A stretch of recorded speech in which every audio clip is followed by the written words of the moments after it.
Berikut 5 alasan yang akan membuktikan kenapa bangsa Indonesia mudah dijajah. Pertama yaitu tidak kompeten. Faktanya, memang di masa lalu banyak dari warga Indonesia yang kurang kompeten. Pendidikan bukanlah sesuatu yang penting. Hal inilah yang menyebabkan penjajah masuk dan membuat semuanya menjadi kacau.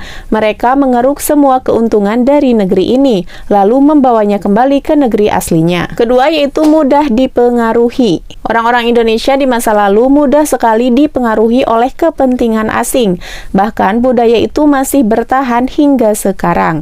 Nyatanya penjajah masih saja menyusup dalam bentuk lain, bahkan bisa dibilang mengerikan. Alasan ketiga yaitu banyak orang yang rakus. Sedikit menengok ke belakang di zaman kerajaan Nusantara, ternyata kala itu banyak sekali orang yang rakus. Dalam artian, di saat penjajah menawarkan sejumlah uang dan mereka mau melakukan apa saja.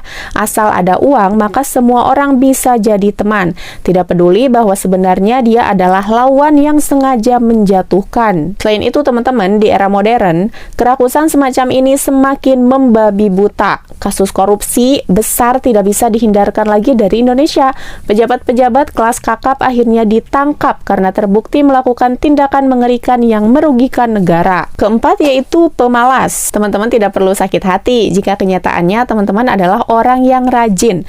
Namun secara garis besar, bangsa ini adalah bangsa yang pemalas, walau memang tidak semuanya ya. Nah, kita malas belajar sesuatu, tidak ingin maju dengan proses, dan ingin segala hal dilakukan dengan instan. Dampaknya, negeri ini akan selalu stuck dan jalan di tempat tanpa ada kemajuan yang berlaku. Penjajah dalam bentuk apapun akan menyukai Indonesia. Mereka akan menawarkan banyak sekali kemudahan, hingga akhirnya kita terbuai dengan banyak hal yang manis. Di akhir cerita, bangsa ini akan terus terpuruk karena tidak mampu mengembangkan apa-apa.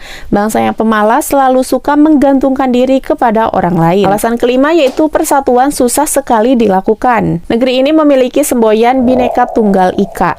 Kenapa semboyan ini diciptakan di masa lalu? Jawabannya karena perpecahan sering sekali terjadi di masa lalu.